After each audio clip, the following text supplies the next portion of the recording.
Desde o primeiro a gente tenta e agora a gente 30. Boa.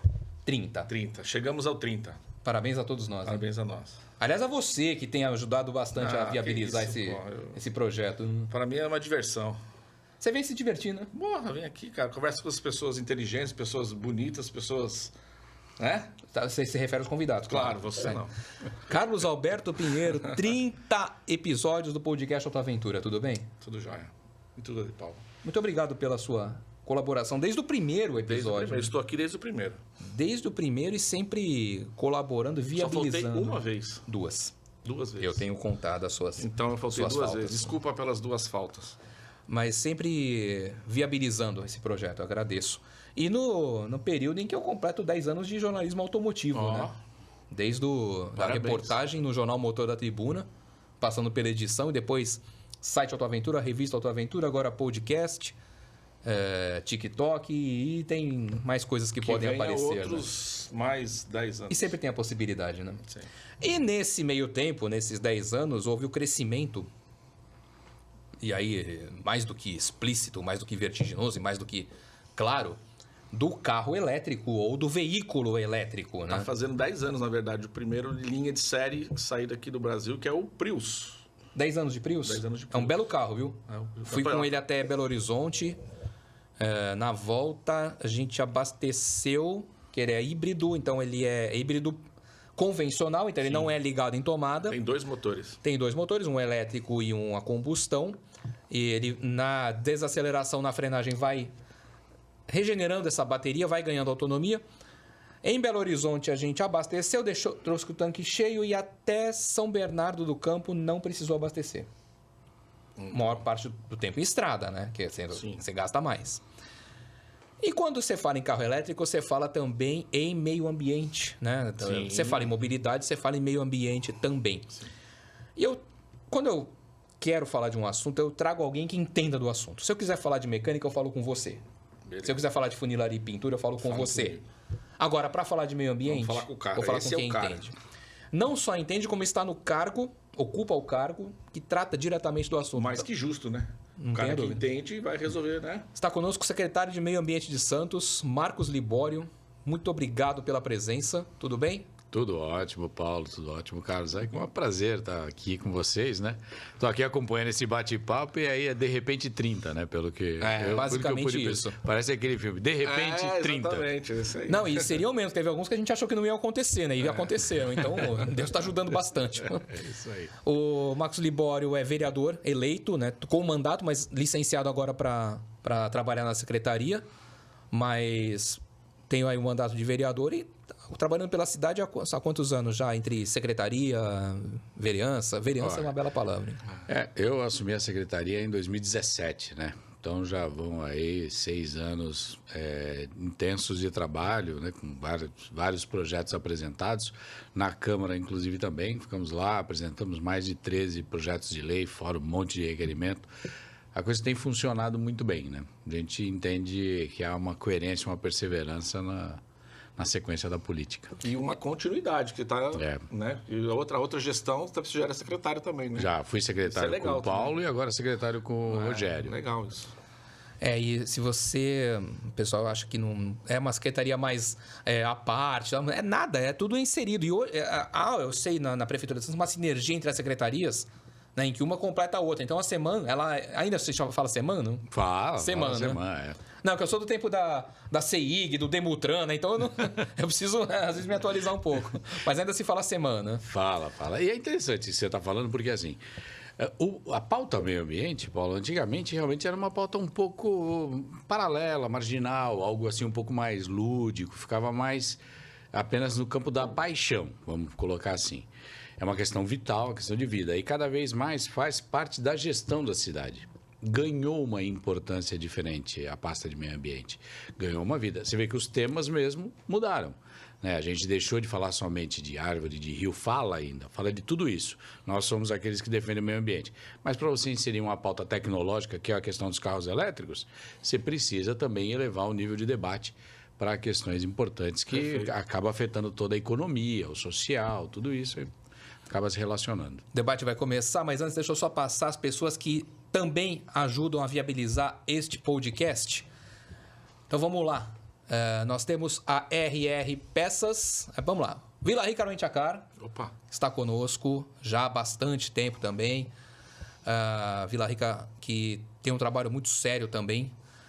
O Jornal Motorista, onde colaboramos. Um abraço ao Wagner, Jornal Motorista, sua voz, nossa direção. O Diógenes, que faz este trabalho maravilhoso nesta... Conhece essa loja? Conhece essa empresa? Baobá Serviços Automotivos, Mecânica, Funilaria, Pintura, Cita... Engasgou agora. Opa, agora não. Agora ao vivo, no gravado fica difícil. Ao vivo é mais fácil. Engasou pouco. A Autêntica Vistorias, um abraço ao Cláudio. Eu ia pedir pro Cláudio vir hoje. Não consegui. Doim Motors. Um abraço ao Cris. Um abraço à Mônica. Absoluta certeza do melhor negócio. Ney Faustini. Também a Chevrolet vendendo horrores, vendendo uma barbaridade. Laerte Automóveis na Praia Grande. Um abraço ao Jairo. Cubatão Space Truck. Aécio, Natan. Aécio já esteve no podcast. Vai voltar ao podcast. Vitor Marques, corretor de imóveis em Praia Grande também. Seu imóvel, se você precisa alugar, comprar. Baluarte Extintores. Um abraço ao Diego, a Vivian. Marques e Ferreira, aplicativo, tecnologia, site, você precisa desenvolver. Marques e Ferreira, RR Peças, 2 lojas agora, né? Uma em Santos, São Vicente agora. Uma em São Vicente, Antônio Emerick, 1656. E aí, Vila Rica Rent-A-Car, mais uma vez. E falando então em carros elétricos, aliás, há algumas locadoras que já estão com o seu wallbox ali também, um setor que está crescendo bastante. Um dos pontos, há algumas dúvidas para quem fala de carro elétrico. A pessoa quer saber preço, óbvio, se é todo o carro. Autonomia, uma pergunta que sempre fazem para mim.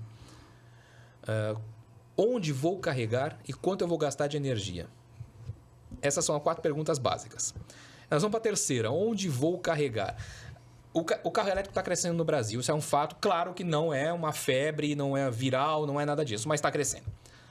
E a estrutura das cidades, a estrutura do país para receber esse veículo, como é que está hoje, Marcos? Falando, no caso, em Santos, como é que está?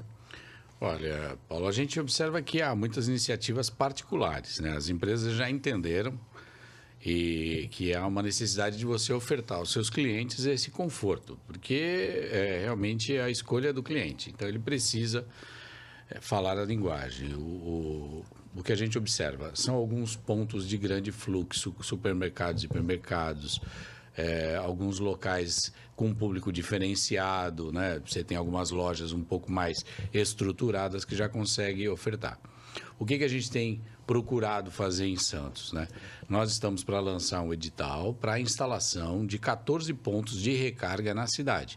Tenho conversado com o prefeito Rogério Santos a respeito disso, há uma diretriz, né? O Santos tem nos planos, no programa de resultados também, a redução da emissão de gases de efeito estufa e a mobilidade através de carro elétrico faz parte desse processo.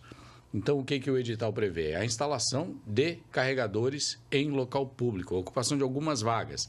Aí houve uma definição pela Secretaria de Meio Ambiente e a Secretaria de Desenvolvimento Urbano dos locais com maior atratividade e maior possibilidade sem interferência de tráfego e de grandes mudanças. Então, o edital deve sair até os próximos 30 dias, no máximo, para que possam haver as ofertas das empresas interessadas em instalar esses eletropostos, pontos de recarga, né? E é uma oferta a mais para que a população possa também ter esse serviço disponível. Não só a população, né?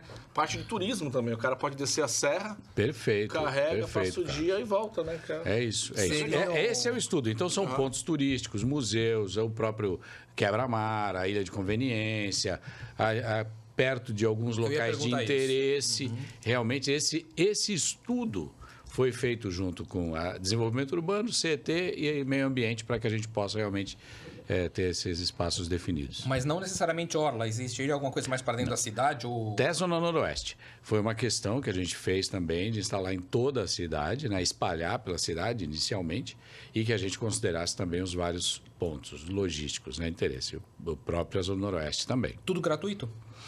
Na realidade, a instalação uma taxa. É uma taxa. Você vai paga o serviço, né? Paga o serviço ao proponente. Quem ganhar esse edital também vai ter o retorno através do pagamento desse serviço.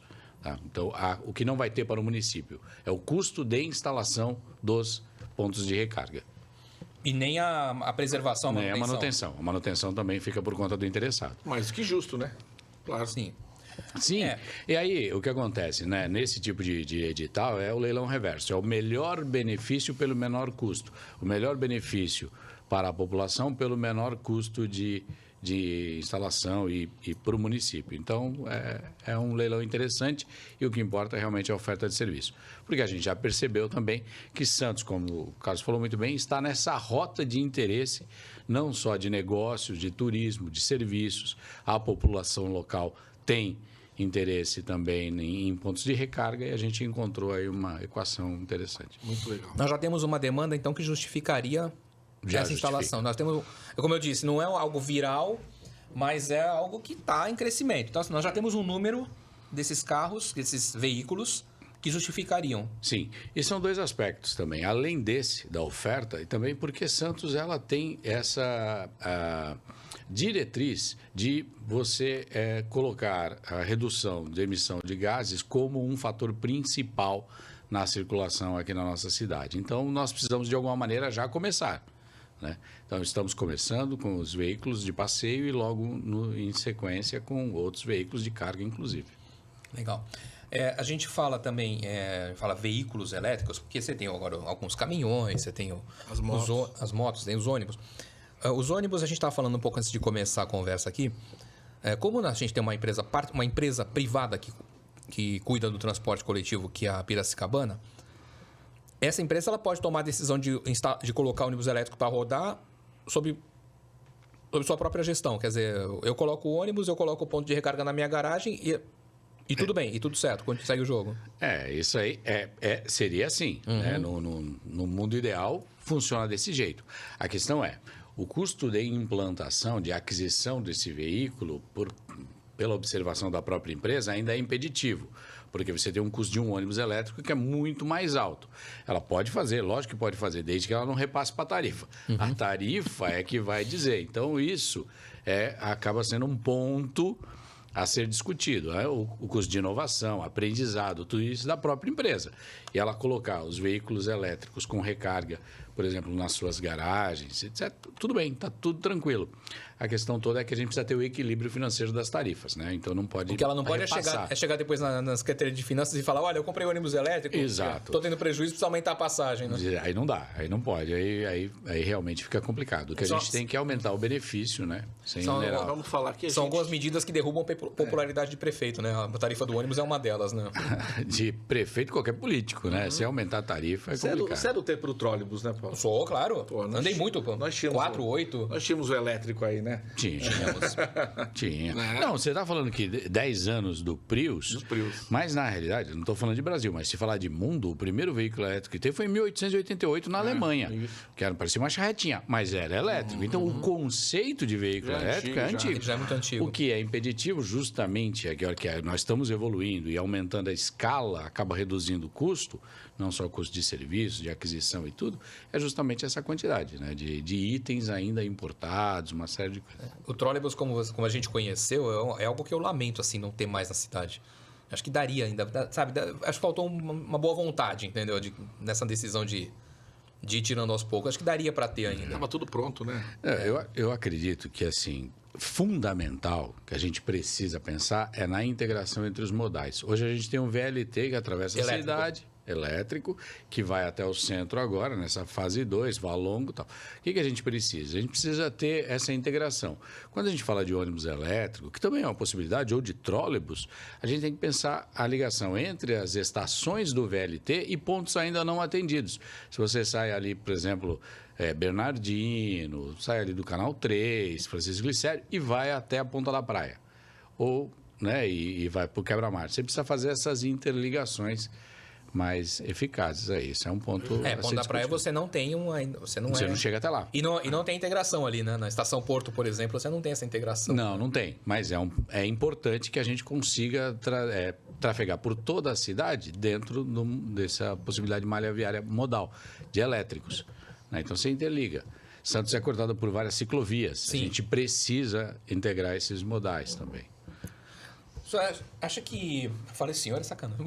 Quanto coisa? 4 anos que a gente se fala mais desde o Logos Hope, né? Desde a época do Logos. A gente trabalhou na equipe lá de promoção do navio.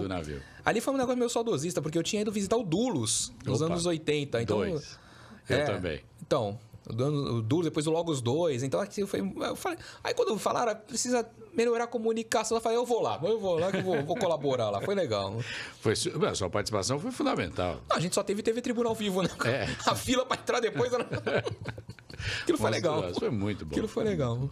Mas você acha que pode acontecer, a partir do momento que você tem esses pontos de recarga, pontos públicos, mesmo com uma cobrança de taxa, um incentivo à venda dos carros elétricos? Isso pode acontecer? Eu acredito que sim. Toda inovação, ela requer... tem um custo. É interessante para o país, é interessante para a economia do país, do estado, da cidade, nós termos uma outra alternativa de mobilidade? Eu acredito que seja interessante. Então, assim como outros motores, como outros combustíveis, que no início, uma vez identificada a viabilidade, o próprio etanol recebeu muitos subsídios, né? E vários benefícios para que fosse implantado. E a gente tem até hoje uma matriz energética que é composta por alguns combustíveis que receberam, durante a fase de pesquisa, durante a fase de implantação, benefícios. Eu acredito que sim, uma tarifa diferenciada, algo que estimule, que incentive, que aproxime a população. E aí você observe como o poder público ganha em escala. Quanto mais carros estiverem circulando na rua com esse combustível, você reduz o custo, né? Reduz a importação, você aumenta a capacitação no atendimento, porque invariavelmente você vai precisar de oficina. Claro. Oficina para esses carros. Não vai ser uma oficina mecânica também, oficina mecânica, mas é uma oficina especializada. Exatamente. É intensivo em tecnologia. Então, você precisa multiplicar isso. Então, tudo isso tem um custo, é um custo da mudança. O que a gente precisa saber é como nós estaremos lá na frente, né? Nós precisamos, a partir já, como gestores públicos, reduzir as incertezas das próprias opções e conduzir algumas delas. Se, para nós, é importante diminuirmos a emissão de gases de efeito estufa, de gases poluentes, e o veículo elétrico está na linha de solução, a gente precisa incentivar e estimular, porque o quanto que se gasta com saúde pública, com uma série de outras questões do próprio orçamento público, por doenças respiratórias, por várias outras... Então, é um encontro de contas que a gente precisa fazer. Então, não é só incentivar, não é diminuir custo, não é só diminuir taxa, mas é você fazer o cruzamento. Quanto que você ganha também economizando na saúde, quando você incentiva algo que é sustentável. Sabe que eu estava vendo uma questão de carro elétrico essa semana, porque ainda tem a questão da bateria, né? Que ela tem uma vida útil muito curta, né? E estão falando o que eu vou fazer com essas baterias depois que a vida útil acabar. E eu estava vendo um projeto esses dias de pegar essas baterias e ela virar gerador para residência. Porque elas chegam a 70% da vida útil, vocês sabem, Paulo. E ela não serve mais para o carro, quando ela carrega até 70%. Dá uma média de 10 anos também. E eles pegam essas baterias e viram gerador para lâmpada da parte externa da casa, vira uma série de outros tem outra serventia. Antes de virar descarte. Antes de virar descarte. Tudo isso a gente precisa ter justamente esse estímulo à pesquisa, à tecnologia, à melhoria dos produtos. Se você observar, você construir uma bateria é uma atividade de exploração mineral. Você tem lítio, você tem uma série de... Isso agride o meio ambiente. Agride o meio ambiente. Então, toda essa equação ela precisa ser fechada para que a gente possa ter segurança. Por isso que eu falo de reduzir as incertezas. Fazer gestão pública qualificada é você reduzir as incertezas. Você tem que partir de um planejamento. É interessante? É interessante. Então, quais são as medidas necessárias? Por exemplo, você precisa ter. O lítio não é renovável, ele não se repõe automaticamente, é exploratório. Você tira. O que vai fazer depois com todo esse lixo? Importante que a gente tenha. Então, quando você fala de reutilização, da utilização em outros segmentos, a própria fragmentação para utilizar de forma separada nas residências, tal, da bateria, de outras coisas, então é algo que precisa ser colocado nessa mesa, nessa conta aí também. Nós temos a Doin Motors, um dos nossos patrocinadores, que, como eu disse, está desde o primeiro podcast. E o Doin, ele responde a algumas dessas perguntas quando o cliente, ele diz para o cliente, não, você pode comprar esse carro elétrico. O cliente vai perguntar assim, mas onde eu vou carregar? Ele vai falar aqui. Aí vem do que você falou da iniciativa privada. tomando essas atitudes. Lá no Cristo Inn, no The Blue, no quarto andar, você tem 2 carregadores, 2 wallbox. Então você chega lá com um carro elétrico, carrega lá, combina com eles, nem paga estacionamento. Nem vai pagar o estacionamento. Para comprar o carro, você tem, além do Cristo Inn, você tem o Wagner, que é um especialista em carro elétrico, e o Matheus, que foi contratado agora, que é um menino show de bola também. Então, quer dizer, ele já responde essas perguntas. Esse pessoal já responde sobre carro elétrico. Eles sabem tudo sobre carro elétrico, dão orientação. Camarada compra. Onde é que eu vou carregar? Aqui mesmo. Então, aí entra essa parte da iniciativa privada, né? Tomando essas atitudes. No Doin, você tem carregadores espetaculares, modernos. E você vê, está no custo do negócio, já está no negócio dele, já essa oferta de serviço. E dá uma garantia, dá uma segurança. Como que você vai comprar, vai fazer um investimento num carro elétrico, se você não tiver segurança de recarga? Você precisa ter segurança de recarga, né? É a mesma coisa. A gente pensa do ponto de vista da população. A população escolheu comprar o carro elétrico, tem escolhido em boa parte significativa já, pelo que a gente observa. No Brasil, se a gente falar que entre o primeiro semestre de 2022 e o primeiro semestre de 2023, aumentou em 50% o emplacamento de veículos elétricos. É uma crescente, há uma tendência crescente. Santos, como sempre foi pioneira nas ações, e de governo principalmente, a gente precisa entender esse movimento e estar preparado para isso. Porque aqui, nós somos uma cidade portuária, o maior porto da América Latina. Estamos cercados por várias atividades aqui de interesse. O próprio turismo de negócios vem para cá. Esse pessoal que está comprando esse carro precisa vir para Santos, precisa conhecer Santos, precisa estar aqui também fazendo circular a nossa economia. Então, como que eles vêm para cá? Se tiver segurança para a recarga. Agora vem a pergunta do podcast, hein? Aquela. A gente ouve debates, né? Você vê muito vídeo também de debate. E sempre tem o defensor e o não defensor dos modelos. Então tem o defensor do carro elétrico e tem o não defensor. Que não, carro elétrico não existe carro que você liga na tomada toda. Um dos argumentos, poluição. E eu já ouvi pessoas dizerem, não vai reduzir em nada. Você pode encher de carro elétrico, a poluição não vai ser reduzida. Eu pergunto para um especialista agora. Se você tiver um aumento de frota de carros elétricos em detrimento do carro a combustão, e depois eu vou falar sobre isso também, se é possível fazer isso. Há uma possibilidade de redução de poluentes? Quanto à emissão de gases de efeito estufa, gases poluentes, sim. A fabricação do carro elétrico, ela requer, lógico, um consumo e também produz poluição. A fabricação, o processo de fabricação. Só que o carro a combustão também, na sua fabricação, ele também polui. O que a gente entende como viável? Você fazer a análise de ciclos, né? Então, é a fabricação e a rodagem de 100 mil quilômetros. Isso é um ciclo que se considera para fazer uma análise do que polui mais, polui menos. E o carro elétrico, no longo prazo, ele polui menos. Então, também eu entendo quando as pessoas defendem ou criticam. Por quê? Nós vivemos em um país, em um mundo que acaba optando pelo consumo de combustíveis fósseis. A matriz de combustíveis fósseis, ela é uma base da economia importante. Então, quando você vai mexer nessa matriz, você vai mexer nessa economia, nessa estrutura de economia, você vai falar de petróleo, você vai mexer com isso, vai aparecer um monte de gente com um ponto de vista diferente. E faça um paralelo. O Brasil, ele tem uma grande vantagem sobre o resto do mundo, que é a questão do próprio etanol. Quais outros países que têm um outro combustível alternativo, se houver uma crise significativa do petróleo ou uma falta significativa do petróleo? Nós temos uma possibilidade de mobilidade com o etanol. O veículo elétrico também entra nessa composição, né? E aí, falando do ponto de vista ambiental, nós temos redução de barulho, temos redução de poluição, temos uma série de outras questões que são vantagens. Uma coisa que ele falou que as pessoas não levam em consideração, Paulo, que quando você calcula a emissão de CO2 no carro, ele calcula desde a fabricação. Quanto de CO2 eu gastei para fazer um pneu, quanto CO2 eu gastei para fazer um painel de instrumentos. Então, ele tem essa soma. A gente fala assim, é o que sai do escapamento. O escapamento é uma parte dessa conta toda. Não é isso? E o pneu você vai continuar fazendo. Vai. Então, por isso até que as empresas de petróleo hoje, a maioria não é mais empresa de petróleo, né? É empresa de energia. De energia. Porque já estão perdendo isso, né? Não, e se a gente observar, e outra coisa também, né? Nesse complemento de respostas, né?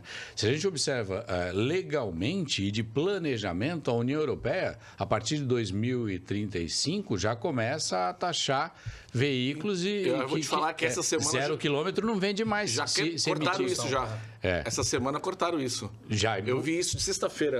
A Alemanha entrou lá com o requerimento que ela não vai conseguir. Não vai conseguir. E já deram uma parada nisso daí. Califórnia, a mesma coisa, 2035. Não, aí já começa a entrar os recursos. Exatamente. É o que eu falei. Mas a ideia era essa. A ideia é justamente essa. Aí você começa a ter os recursos sendo apresentados. Mas é uma tendência. Como é que a gente vai fazer isso? Quando entra um recurso, como a Alemanha está entrando, um recurso para prorrogar o prazo, mesmo assim, empurra um pouco mais para frente, mas você já permanece na tendência, você não eliminou a tendência, você permanece na tendência. É a mesma coisa, a gente tem visto vários planos que você vai até 2030 a gente vai conseguir eliminar toda a poluição que chega nos oceanos. É difícil, não vai conseguir. Eu acho muito difícil, porque já passou 3 anos e estamos numa luta tremenda. Então, em 7 anos, é a mesma coisa. Nós vamos conseguir reduzir até 2035 toda essa questão de mudança de matriz energética do petróleo? Não vai conseguir. Mas a questão é o quanto que a gente consegue melhorar. Se nós não fizermos nada no nível que está de emissão de poluição, de gases de efeito estufa, de gases tóxicos, nós vamos ter muita complicação respiratória, mudanças climáticas, elevação das marés, tudo isso. Há um outro custo que precisa ser visto, né? Então, a matriz energética sustentável, falar de renováveis, é necessário, a gente precisa disso. E mudanças climáticas, elevação de marés, a gente já tem. Sim. Basta ver onda de calor na Europa, e está acima da média. E eu me lembro, a primeira vez que eu ouvi falar em efeito estufa, se não tomar atitude vai piorar a coisa, faz mais ou menos 36 anos. Que eu ouvi o primeiro alerta, que já, ou seja, já tinha isso tudo vindo lá de trás. O primeiro alerta foi dado há 36 anos e pouca coisa foi feita do que poderia, e o resultado está aí. E eu vou dar exemplo da cidade de Santos. Sim. Nós somos todos 40 a mais, ok? Quase um pouquinho mais. E somos todos de Santos, ok? Uhum. Quantas vezes você não vinha ali pela praia, pela orla? Primeira coisa, você passava, maré mais baixa, você passava por trás dos canais, você nem via o canal. Sim. Quando a maré estava mais baixa. Você nem via.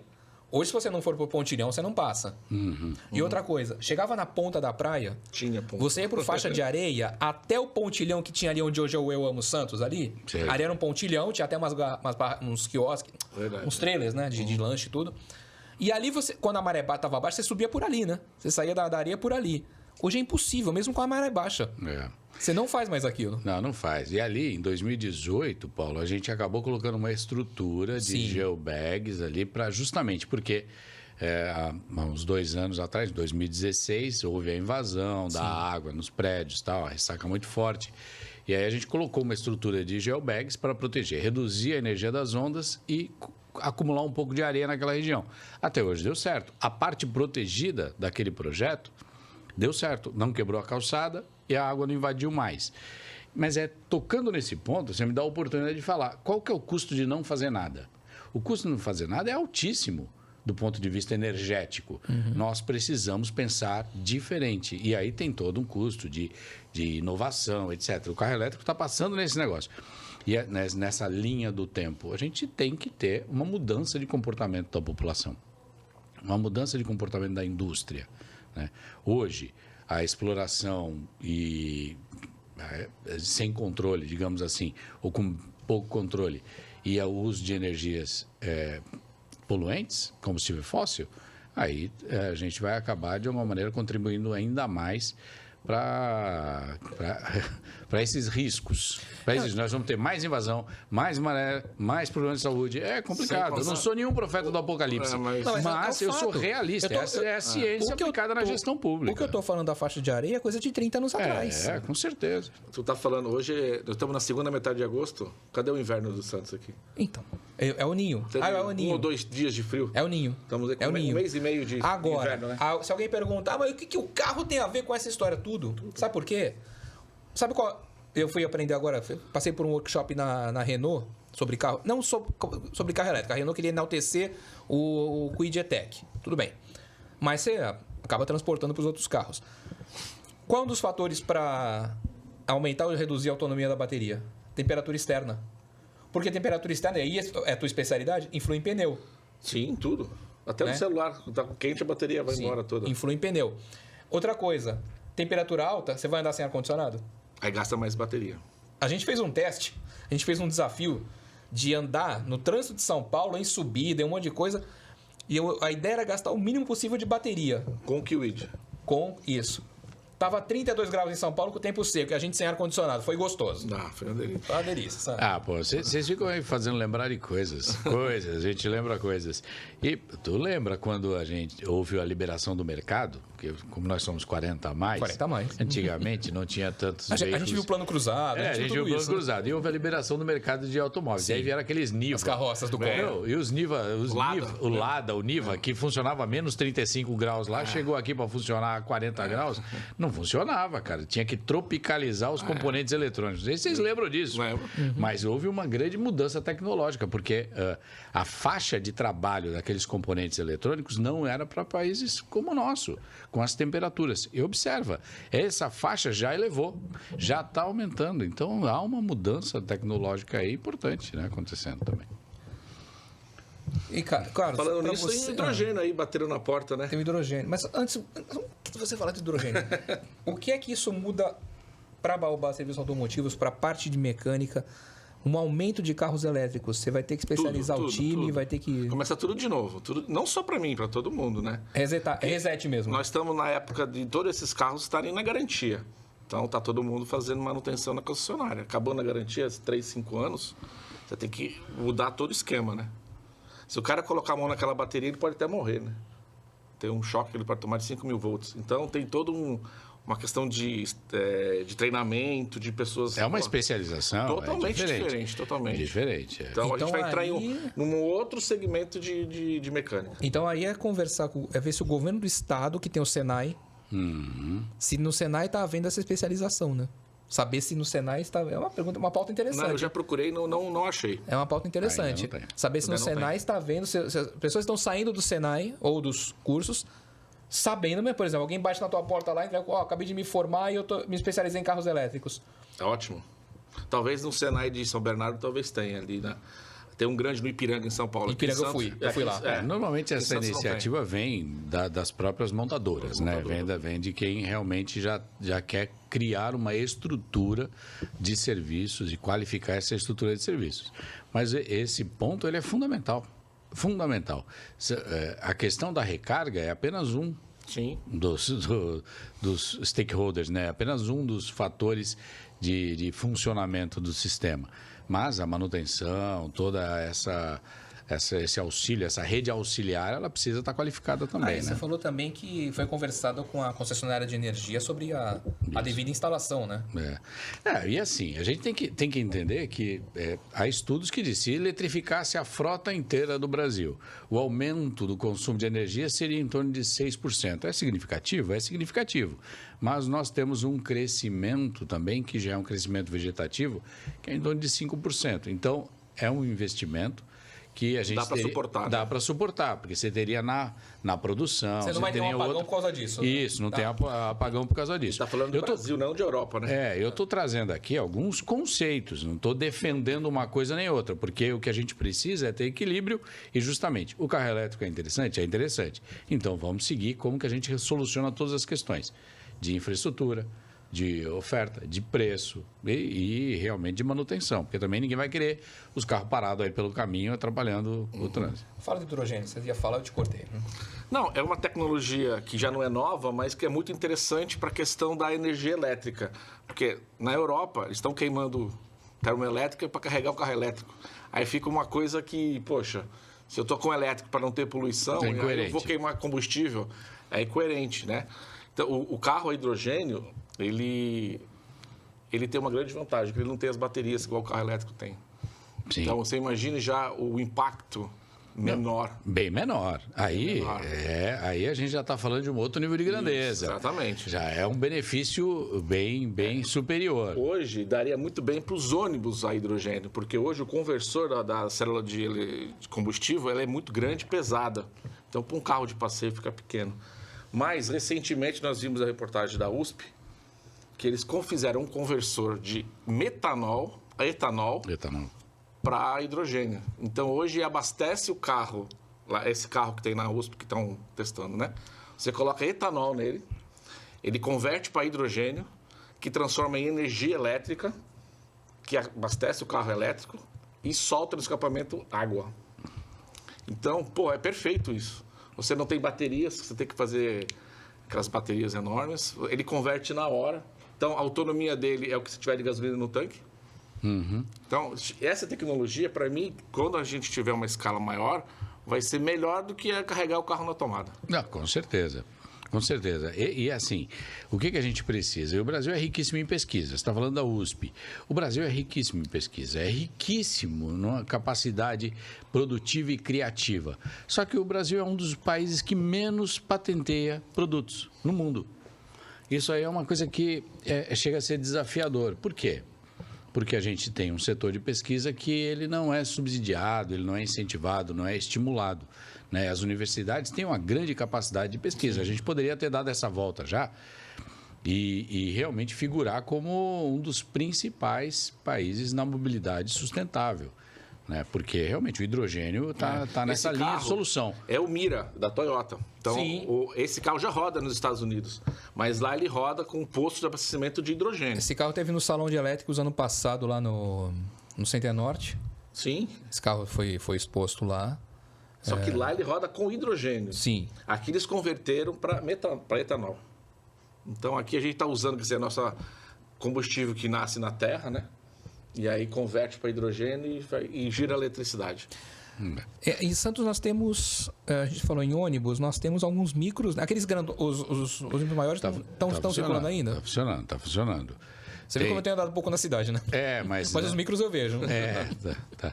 Não, e é super significativo, né? Já está nessa linha, você vê, são poucas linhas, mas ela funciona e o que a gente tem é uma alternativa. É o que eu falei, Santos é pioneira em biocombustível, é pioneira em aplicação de recursos que sejam mais sustentáveis.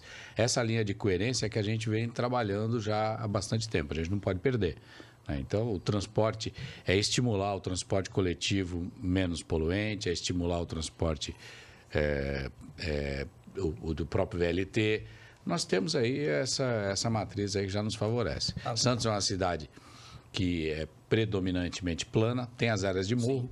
Sim. Inclusive, nesse estudo a respeito da eletrificação de frotas, nós começamos com a tentativa de eletrificação de frotas das concessionárias, para que todas as concessionárias que trabalhassem na cidade tivessem um percentual de veículos elétricos nas suas frotas. Esse foi o primeiro estudo que a gente fez.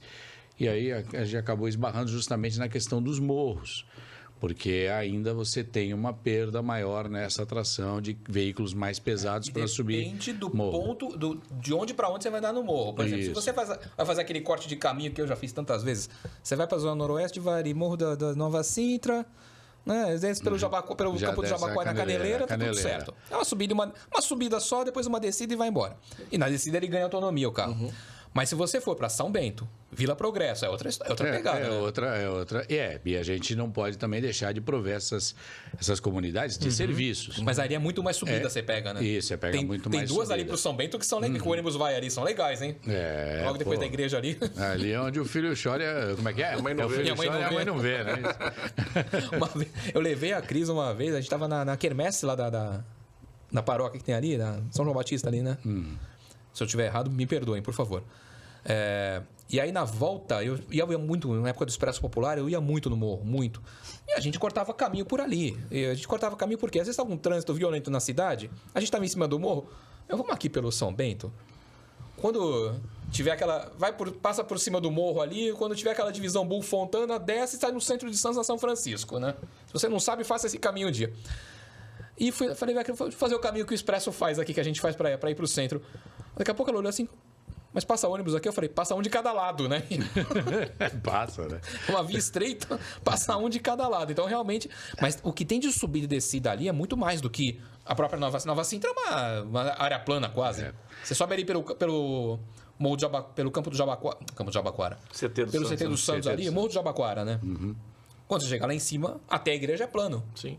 Então, e aí, as concessionárias, elas alegaram justamente isso, né? A questão de você ter veículos mais pesados e ainda não estar preparado para garantir toda essa autonomia. A gente entendeu, ok, então, mas não deixou de ter esse planejamento e a efetivação de uma eletrificação parcial de frotas, pelo menos da oferta para a população, né? Então, o Santos está nesse caminho, sim, de redução de emissão de gases aí, interessante. Agora eu acho, não sei, Carlos e Marcos, quem está nos assistindo, o pessoal fala assim, haverá um dia em que nós teremos 100% de carros elétricos e não mais nenhum carro a combustão? Eu respondo, difícil. Difícil isso acontecer. Nada é impossível, mas eu acho difícil. Estou falando quanto? 100, 200 anos? Nesse período, sim. Porque o que acontece hoje? Vamos dizer, hoje, a realidade de hoje. Você não tem os pontos de recarga, né, para grandes distâncias, principalmente. E mesmo que você tivesse os pontos de recarga, os carros ainda demoram para conseguir atingir a carga. Então, você teria que ter uma realidade em que os carros tenham, no mínimo, 500 km de autonomia com uma bateria cheia e uma tecnologia que permita um carregamento ultra rápido. Eu não acho que isso é problema. Eu acho que nos próximos anos vai estar resolvido. Mas você acha que vai acontecer? A gente vai ter em breve. A gente vai olhar um dia e vai falar assim: caramba, lembra quando começou o carro elétrico que levava 8 horas para carregar, 10 horas, agora carrega em 15 minutos? Igual a gente fala do celular. Você falou do celular? O celular. Não tem dúvida nenhuma nisso. Aí saiu um meme outro dia, assim, tem um gravador, tem uma câmera fotográfica. Aí tem uma agenda. Tudo que virou todo mundo celular. Apontando pro celular, falando ele que acabou com o meu emprego, sabe? É isso aí. Porque o celular virou. O celular de 20 anos atrás era ligação e mensagem. Tinha a cobrinha que fazia o joguinho lá. Isso. Aí era barato. Gastava uma bateria violenta, mas era Paulo, posso chamar a atenção para um ponto nessa linha evolutiva do celular, para a gente trazer aqui uma reflexão para quem nos acompanha? Nós saímos lá, o celular tinha os tijorola, aquelas coisas monstruosas, tal, que era meu símbolo de status, o cara queria mostrar, tal. Aí a gente foi reduzindo. Aí teve uma linha de pensamento que você vinha para o telefone quanto menor possível. A gente tinha um telefone que era um telefonezinho assim, aí tinha os StarTAC. Eu tive StarTAC. Aqueles pequenininhos, era cada vez menorzinho. Aí alguém pegou e inventou o smartphone, que você precisaria ter um visor maior. Aí nós começamos a aumentar o tamanho do celular. O Diego usava, daqui a pouco estava usando um tablet como celular. Isso. Por quê? Só para poder ter a tela. O que acontece? Nessa linha de inovação, você às vezes passa por processos de readaptação também. O que o consumidor escolhe comprar? O consumidor, em algum momento, escolheu comprar um telefone que não fazia volume no seu terno, na sua roupa, na sua... tal. Então, era interessante. Era mobilidade, né? E esse conforto. Só que depois o conforto mudou, que era a aplicação. Os aplicativos precisavam ser visíveis e mudou. Virou agenda, virou câmera fotográfica, virou tudo. O telefone mudou o conceito. Os fabricantes, aqueles Nokia, tiveram que mudar. No carro, eu acredito que nós vamos passar, tem todo um custo de investimento, e eu não acredito que vai ter 100% de um único modelo e um único combustível. Eu não consigo acreditar nisso. Mas eu acredito que a gente vai ter uma linha híbrida de frotas que a gente consiga reduzir a emissão de poluentes, sim. Então, nós vamos ter veículos híbridos, nós vamos ter veículos com combustíveis mais amigáveis com o meio ambiente, como é o próprio etanol. Nós vamos ter veículos elétricos numa frota bem mais significativa do que a gente tem hoje. E o resultado final, ele é o resultado da escolha do consumidor, da escolha de quem compra. Quem compra o quê? O que está comprando? Compra conforto, compra segurança em vários aspectos. A rede de abastecimento vai dar essa segurança, porque você vai querer chegar. Nós estávamos falando aqui que o carro elétrico hoje você não consegue chegar em Curitiba. Como que quem precisa normalmente ir até Curitiba vai ter um carro elétrico? Vai optar por outro. Mas a partir do momento que a gente consiga chegar até Curitiba, Florianópolis, etc., nessa linha reta, o cara compra. Sim. Né? Então, a gente é o resultado também. O mercado acaba se equilibrando pelas nossas escolhas. Aí eu falei, você tem uma tecnologia que fala assim, olha, você vai encostar num posto, esse posto tem um carregador e você está com 15% de bateria e em 15 minutos você vai de 15 para 90, para 80 para 90. Vai, em 15 minutos. Você tem uma tecnologia para isso. Só engateando nisso. Aí o cara vai. Nós estamos só muito devagarinho ainda. Vão surgir outras fontes de combustível. Vão surgir, que nem eu já vi também, teto do carro com o painel solar, você está andando, só está carregando o seu carro. Então a gente está muito devagar ainda. Devagar não, a gente está caminhando. É o começo. É o começo. É o começo. Mas Vai longe, a minha linha de pensamento, Perfeito, a minha linha de mesmo. pensamento é por aí, porque o custo de não fazer nada, ele é o mais alto possível. O custo de não fazer nada é a gente estar indo de encontro a esse grande rochedo que não dá para viver. Quando a gente Você entendeu? fala A gente até vai matar tudo. É muito ruim. Naquele filme De Volta para o Futuro, que ele tinha um mini reator nuclear, que ele colocava o lixo O lá. lixo. Pô, Sim. aí, a gente vai chegar nesse ponto, cara. É. Não é? Não, e na década de 70, você tocou no outro ponto, que a década de 70 na Europa, principalmente quando houve a crise do petróleo e que o custo do barril foi lá na estratosfera, as pessoas começaram a queimar lixo. Aí foi aí que se descobriu a incineração do lixo, que realmente também produz outros gases tóxicos. Metano, exato. Aí a gente é uma outra linha, mas que a incineração pela incineração ela é ruim, mas existem outras tecnologias que podem transformar em energia. Só para os nossos, quem nos acompanha aqui não ter nenhum chilique. Mas tem linhas que produzem energia de forma sustentável. Agora, na Europa, a própria Suécia começou a queimar o lixo na época em que ela precisava gerar calor, e lá não está falando de mobilidade, lá é sobrevivência. Sim, sim. Quando nós menos 20, menos 30 graus, é sobrevivência. Eles começaram a queimar lixo e adaptaram as suas usinas termoelétricas para a queima de lixo para poder gerar energia elétrica e calor. Né? Então, essas mudanças tecnológicas vão muito pela necessidade. Hoje, a gente tem uma necessidade cientificamente comprovada de mudar a matriz energética que nos move. Né? Não dá para ficar nessa mesma matriz energética. Mas a gente não queima lixo e vira energia aqui, viu? A gente consegue isso? Tem o quê? A gente consegue queimar lixo e tornar... Não, existe, né? Mas O que a gente tem é uma matriz energética no Brasil que 60% é hidráulica. Aí depois você vem com a energia eólica que está se mostrando extremamente viável também. A fotovoltaica, que é a solar, também se mostrando extremamente viável. Até chegar na necessidade de queimar lixo é uma distância muito grande. Tem até nuclear, hein? Para com isso. E aí, a gente tem que ver o maior benefício pelo menor custo realmente, né? Então, aí a questão da queimar lixo, essas coisas, vem para uma outra necessidade, é o que fazer com o lixo. É o que fazer com o lixo, né? A gente precisa ter uma solução sustentável para o lixo. Então, a gente precisa separar melhor os orgânicos, fazer rotas de geração de energia também, com o próprio gás gerado dessas massas de orgânicos que é possível. Tem muita opção aí e vai surgir muita coisa nova. A energia solar, ela é muito... Assim, em casa, ela é uma questão de casa-terra e decisão do dono, né? Mas... eu conheço casas que utilizam e dão muito certo. Dá muito certo. Sim. E a gente saiu, vou te falar, a gente saiu daquele que era impraticável, que era super caro. O cara tinha que gastar 50 mil reais para instalar placas solares, né, que é assim que se fala, em casa, e na conta dele, no nível de consumo dele, não se pagava nunca, não tinha payback.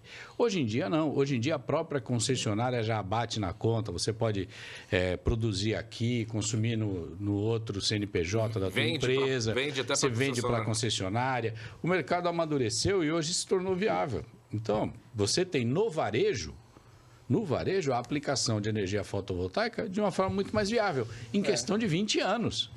20 anos, que é isso que a gente está falando. Você carrega o seu carro elétrico no seu painel solar da sua casa. Olha que beleza. Isso são coisas que a gente vai ver logo, né? A gente vai ver. Já deve ter isso, já. A gente vai ver, entendeu?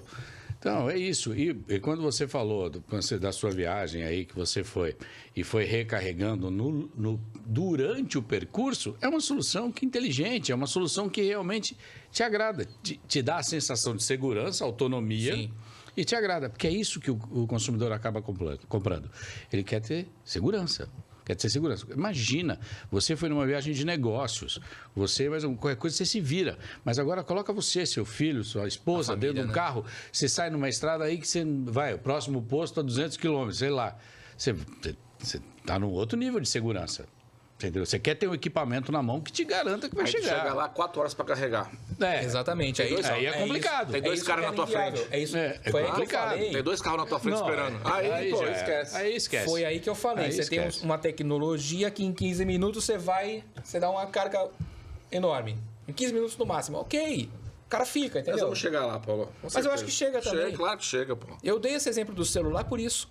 Que a gente vê como as coisas foram evoluindo. Tem mais coisas surgindo aí, você vai ver. Vai estar...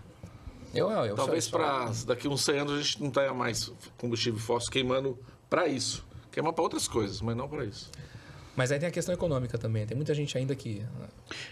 ainda se depende a dependência muito, né? da economia, essa roda ainda roda toda com base nessa dependência econômica dos combustíveis fósseis. Essa transição é o que leva mais tempo. É por isso que a Alemanha acaba postergando. Não vou conseguir. Por quê? A pressão do mercado automotivo, das grandes petroleiras, que são, né, parte importante da pressão política do mundo. É forte, cara. A gente sabe disso. Mudar isso é complicado. Tem marcas, por exemplo, a Volvo já não traz para o Brasil carro a combustão. Por quê? Não traz. Por quê? Você que é o... Por que a Volvo não traz carro Brasil a combustão? Por que a Volvo traz carro Brasil a Porque ela já não está atendendo as normas de ambientalistas aqui do Brasil. Ela não consegue mais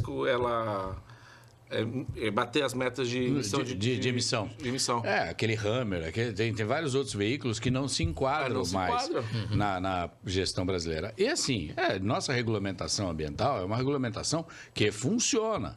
Né? A gente precisa. É que tem uma distância muito grande do que a gente vê na prática às vezes e o que tem na legislação. Mas a regra, ela é boa. Não é ruim. A regra é boa. O que a gente tem é uma necessidade tremenda de fiscalização, acompanhamento. Mas esses grandes investidores, a própria Volvo já falou, já não é um traz excelente mais. carro. Só que ela vende o que ela vende. Ela não vai vender e falar, pô, no meu carro não atende mais a especificação no Brasil. Não, agora eu só trabalho com elétrico.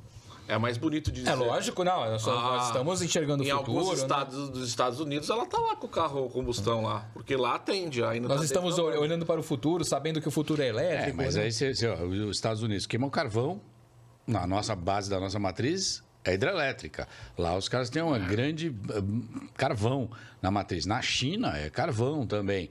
Então, quando o cara fala, o carro a combustão nessa poluição toda, ela é linha. Exatamente. É linha. Aqui pra gente realmente é complicado. E aqui na cidade nós já temos loja, concessionária de carros elétricos, já aberta. Tem loja para chegar. Uma pertinho da outra, inclusive. Exatamente. Eu ainda não falo os nomes. Um dia eu falarei os nomes, mas ainda não falarei. Mas eu sei o que é. E outras que estão com o seu carregador lá. Umas casas que estão com... Paulo, e observa, não são poucas as motos elétricas que circulam na cidade. Exatamente. Quem escolheu isso? Quem escolheu? O consumidor acaba escolhendo a conforto, a mobilidade, praticidade, uma série de questões. E se você parar para pensar, é só uma questão de distância. Sim. Porque para esta distância que o usuário da moto elétrica precisa, atende perfeitamente. Ele consegue chegar do outro lado, consegue voltar para casa, atende. Tecnologicamente é a mesma coisa. A única coisa que me preocupa, Libório e Carlos, é o silêncio desses veículos. Silêncio. Eu estava com o Volvo C40, estava num shopping de São Paulo. Bonito, hein? O carro é espetacular. O carro é maravilhoso. Eu fiquei um gato naquele carro. Nós testamos esse carro. Aí eu acho que a gente... Ele fechou o vidro, mentira. Nós testamos esse carro, nossa, o carro é demais. Carro é demais, né? Carro é demais. Sabe o que acontece? Você está andando no shopping, está manobrando ali no shopping, as pessoas não saem da frente. Por quê? Porque elas não ouvem o carro. Elas não escutam o motor. Um carro a combustão... Pô, o primeiro que você foi ligar, você achou que o carro estava funcionando. Aconteceu comigo, eu tô lá com o carro elétrico, apertando o botão, o carro não funciona, aperta o botão de novo, o carro não funcionando. Já tava na terceira linha, né? A gente não sabe que o carro tá funcionando. Se você não olhar pro painel, tem que olhar pro painel. Ver lá o read, você não sabe que o carro tá funcionando. E aí, eu te falo, você falou das motos... É uma transição geracional. É que nós já fazemos parte de uma outra geração. Você escuta o barulho do motor. Você falou das motos... Treinado diferente. Tá sendo tratado esse assunto, por exemplo, em relação às ciclovias? A motinha elétrica passando ali, porque aquilo ainda vai dar um acidente. Algum pedestre atravessando ali. Você não ouve, né? Não pode. Não pode. Não, tem que... Ali tem o regramento, né, das ciclovias. O pessoal anda acima de 30 km por hora na ciclovia e se atropela. Hoje ele só pode andar na via. Porque o pedestre não ouve, né? Não escuta. Eu pedalo, né? Toma cada susto, que pelo amor de Deus. Eu não sei como é que tá essa legislação hoje para essas motinhas. Se elas têm que andar na rua. Se tem que ter placa, capacete também, né? Né? Placa ainda não. Placa não. Não, placa acho que não. Acho que não. Tem que andar na rua. A gente vê muito na ciclovia, vê muito na contramão. Exato. A grande diferença, e os nossos grandes debates com a própria polícia militar, foi essa questão de você não ter poder de cobrança. Se uma vez que não tem emplacamento, como que a polícia cobra? Tem que cobrar do CPF de quem está em cima. Né? Então, as campanhas de educação ambiental que nós solicitamos à CT e a CT realizou, foi justamente nesse sentido, porque cabe ao condutor seguir as regras, porque não tem placa, não tem nada, se não tem a apreensão do veículo, então difícil, não tem risco. Né? Então é um cidadão impune. Isso está errado. Sim. Isso está errado. A polícia tem a sua razão em querer proibir, porque a polícia realmente foi extremamente só para o bom senso do cidadão deixar só para o bom senso não rola. Então a imposição de regras é necessária. Por que o cinto de segurança se tornou obrigatório com o Código de Trânsito Brasileiro? Por quê? Porque toda hora tinha campanha. Use o cinto, não sei o quê, porque salva a vida, porque aí mostrava pesquisa, tal. Ninguém usava. Eu tive professor na faculdade de jornalismo, professora de... deixa pra lá, que fazia campanha na classe contra o uso do cinto. Como assim? No meu carro mando eu, se eu não quiser pôr cinto eu não ponho. Professor de faculdade falando isso. O que eu fizeram? Agora é lei, se não tiver com cinto é multa. Porque se esperar a conscientização... Hoje já é uma coisa que funciona normal. Motociclista com capacete. Você entra no carro, você já automaticamente coloca o cinto. Eu duvido, falando de disrupção, de mudança de comportamento, eu duvido que você se sinta bem hoje, você está num restaurante fechado e o cara do teu lado começa a fumar. Você está lá se alimentando ali com seus amigos, e o cara acende o cigarrão ali. Ele fumava até dentro do avião antigamente, você lembra? Exato. Nós mudamos. Eu dei sorte, e aí no começo foi uma baita complicação, mas houve uma mudança de comportamento. Nós estamos nessa transição geracional aí por uma conscientização maior. E é uma mudança, é o custo da mudança. Tem coisas que se esperar a conscientização, elas não vão acontecer. Então você tem que baixar uma lei, sabe? Ou colocar um radar, aí o cara para. Motociclista com capacete. Usa, não sei o que é importante. Agora é lei, se tiver sem capacete é multa, acabou. Entendeu? É isso. Tem que ser na porrada. Então, agora, as motinhas ali. A Guarda Municipal, por exemplo, ela tem poder para apreensão. Guarda Municipal? Guarda Municipal. Não tem. Não, a Guarda Municipal... Não, se estiver na ciclovia, não pode... patrimonial, ela interrompe. Ela interrompe e tal. Orienta, mas a apreensão desses veículos compete à CT, não tem nem equipamento para isso. A Guarda... não vai sair empurrando a moto do... Se dá um flagrante, alguém orienta, olha, não pode. Guincho, aí é outra estrutura. Mas eles orientam, eu já vi eles orientam. Eles orientam bem. A Guarda tem feito... bem interessante. A gente precisa perceber uma coisa. Na Baixada Santista inteira tem 850 guardas municipais. Na Baixada Santista inteira. 425 é em Santos. Então o pessoal fala, eu sou um defensor da Guarda Municipal porque os caras são guerreiros, Há um investimento na Guarda Municipal que em Santos acontece de forma diferente. Nós temos um centro de controle operacional que melhora a efetividade da observação da cidade. O centro de controle operacional, ali no subsolo da prefeitura, é fantástico. Né? 2.000 câmeras que você observa a cidade inteira. Isso apoia a Guarda Municipal. Ali tem mesas que são da Polícia Militar, da Guarda Municipal, de outras instituições. Tudo isso acaba ajudando e facilitando. Alguém cometeu uma infração, roubou uma bicicleta, alguma coisa, o pessoal consegue rastrear por ali. Eu visitei o de Praia Grande. 2 vezes eu tive no de Praia Grande. Mais recentemente, acho que foi em 2020 ou 2021, não lembro. E o que acontece? Eles acabam auxiliando a polícia militar, acabam auxiliando. Porque Praia Grande é uma cidade de passagem, né? Inclusive para Curitiba, por exemplo. Então, você tem um carro foi roubado em São Vicente, furtado em São Vicente, roubado. E a informação é que, olha, esse foi de sentido Praia Grande. Eles já acionam a prefeitura de Praia Grande, começa a prestar atenção nas câmeras, o carro é esse, a placa é essa, já pega. Nós temos que tá aqui, tá na Guilhermina, tá no sei onde, já começa a avisar. A polícia já espera ali no final. Isso. Nós temos que ir na Ecovias para reclamar daquela operação descida lá. Não, eu só acho que fim de semana de baixa temporada, com pouca gente descendo a serra, não faz o menor sentido você fechar a imigrantes para descer. Isso eu vou bater. Isso eu vou bater a vida inteira. E por que sempre favorece São Paulo, eu não sei até hoje. Mas isso é outra coisa. Não, eu vou falar uma coisa. Eu desci a serra semana passada e tinha uma neblina. Eu ainda comentei com o motorista. Eu falei assim, olha, há uns 5 anos atrás já estaria fechada. Sem Porque dúvida. tinha uma noia para fechar o comboio que era algo assim absurdo. Eu enxergava 200 metros e operação comboio. Eu falei, não é possível, cara. Ou lá na frente tá muito ruim, e aí você acabava não configurando. Você não via isso, né? Então houve uma mudança de percepção de prestação de serviço pela própria concessionária. Sim. Melhorou nesse sentido.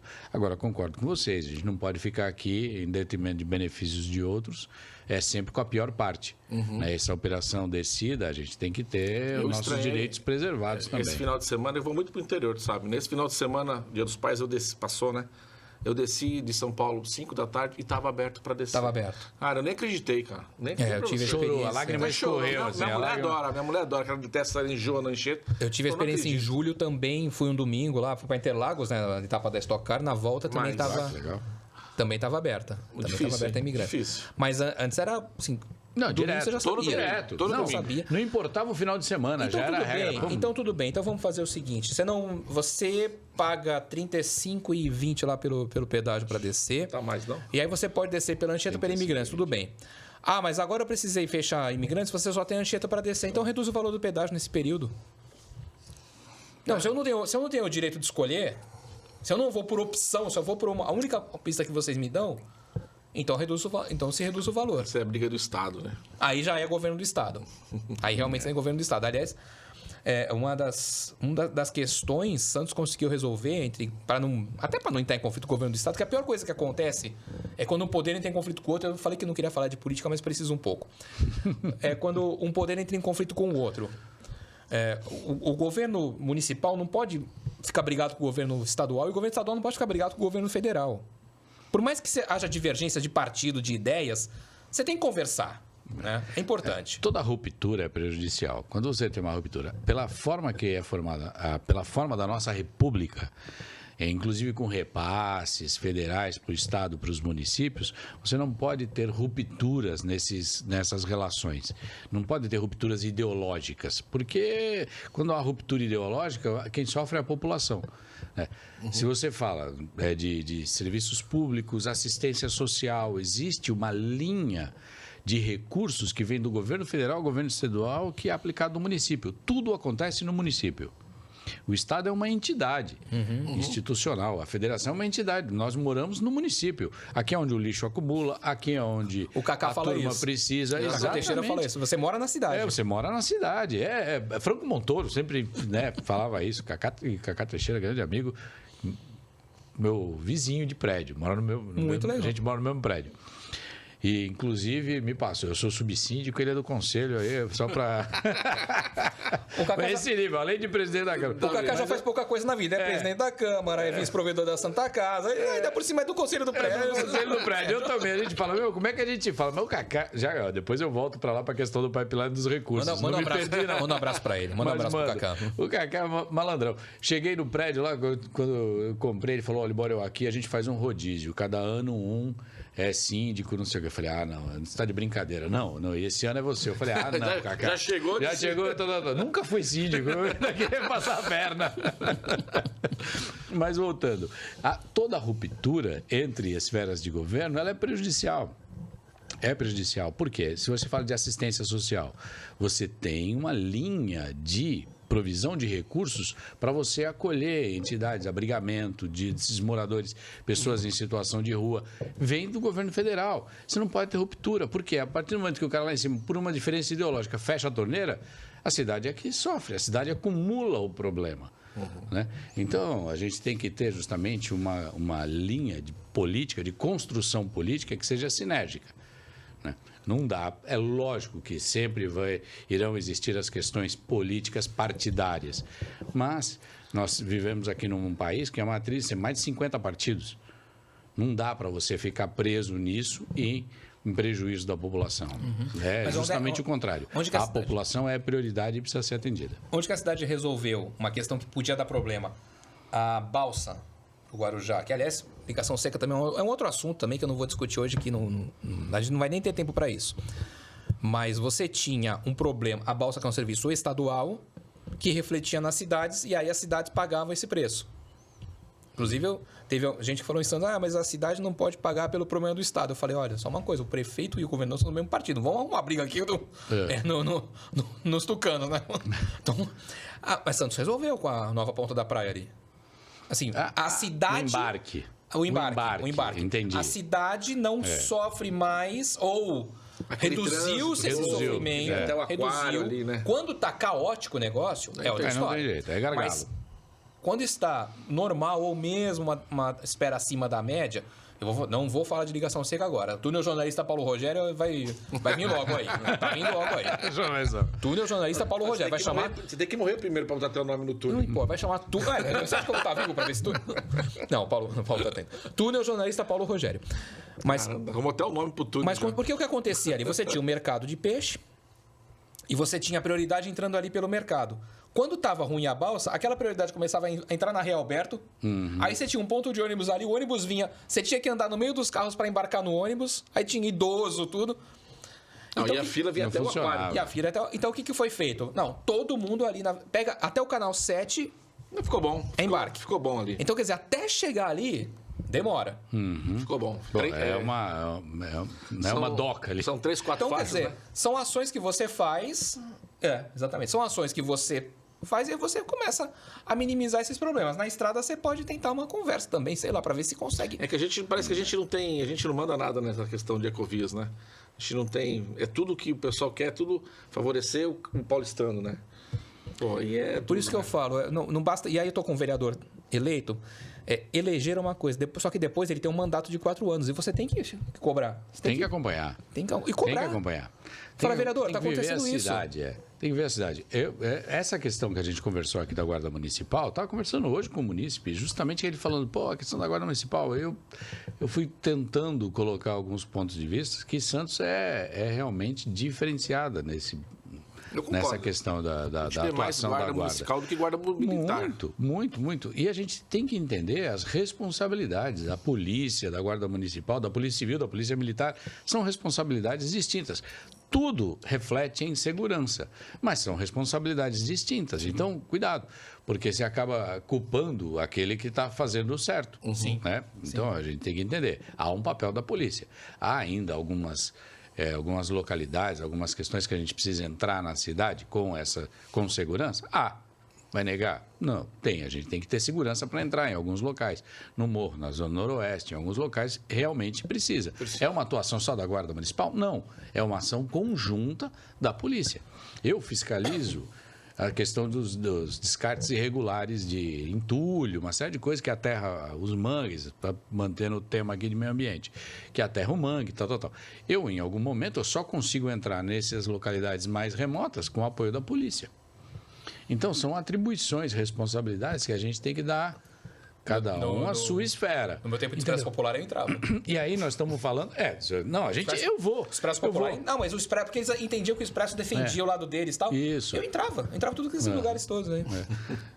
Só que se eu não tenho o apoio do Estado, nessa linha de questão de esferas de governo também, eu preciso do apoio do Estado. A Polícia Militar é Estado. Sim. Então precisa ter uma atuação sinérgica com o governo municipal. Tem que estar alinhado. Sim. Para que a gente possa ter resultado para a população. Perfeito. Secretário, eu tenho que encerrar. Já? Já passou o tempo. Eu tenho que encerrar. Eu não gostaria. O papo tá ficando legal o papo, né? A gente já viu um assunto. Já entrou mesmo na parte política, a gente vê um negócio concordante aqui, né? De resultados. Exatamente. Eu quero agradecer demais a tua presença, agradecer a tua assessoria, agradecer ao pessoal da Secretaria de Comunicação, o pessoal da DICOM, enfim, todo mundo da Prefeitura. É bom que a gente conhece bastante gente na Prefeitura também. Então, você já liga. A pessoa que eu mais pentei na vida é a Michela, coitada. A Michela só sofre na minha mão. Nossa, é ótima. Mas a Michela eu conheço há 20 anos, desde que ela era assessora da Santa Casa. Depois ela foi ser repórter na Tribuna, foi minha editora. Uma época que eu fui repórter de local. Depois eu me tornei editor, então era papo de editor com editor. Enfim, uma grande amiga, uma pessoa que eu pentelho bastante, viu? Tem sensibilidade. Ela tem sensibilidade. E é uma pessoa fundamental. A comunicação precisa ter sensibilidade para poder entender, né, aquilo que a população está precisando e o público interno da Prefeitura também. Exatamente. Então, eu quero mandar um abraço a todo o pessoal da... É muita gente que eu conheço, então centralizo na Michela, mas estende aí para todo mundo que eu conheço e para quem eu não conheço também. Quero mandar aquele abraço. Aliás, vocês estão bem de fotógrafo, hein? Pô, Raimundo Rosa, Carlos Nogueira, vocês estão bem de fotógrafo também, viu? Boa, né? Só novinho, né? Não, só novinho, só fiote. Mas olha a qualidade. Pô, os caras são ótimos. Secretário, obrigado. Obrigado, foi muito legal. Obrigado, Paulo. Obrigado, Carlos. Obrigado a todos que nos acompanham. É uma honra estar aqui. Foi um prazer. Passou tão rápido, né? Depois a gente marca outra. Carlos, 30, hein? 30, vamos para 31. Vamos para o 31? Vamos. O que falaremos no 31, hein? Aguardem, né? Então, agora tem umas coisas aí. Tem umas possibilidades, tá né? Pipocando aí, né? Eu agradeço a você que nos acompanhou desde o início aí, obrigado. Se você não tiver inscrito, se inscreve, ou inscrita, se inscreve. E ativa o sininho, que cada vídeo que entrar você recebe uma notificação. Se você gostou, dedo no like, dá uma moralzinha pra gente, tá legal? Obrigado a todos que tornaram e tornam esse podcast possível. E a gente vai agora pro 31. Obrigado, até aqui nos ajudou o Senhor.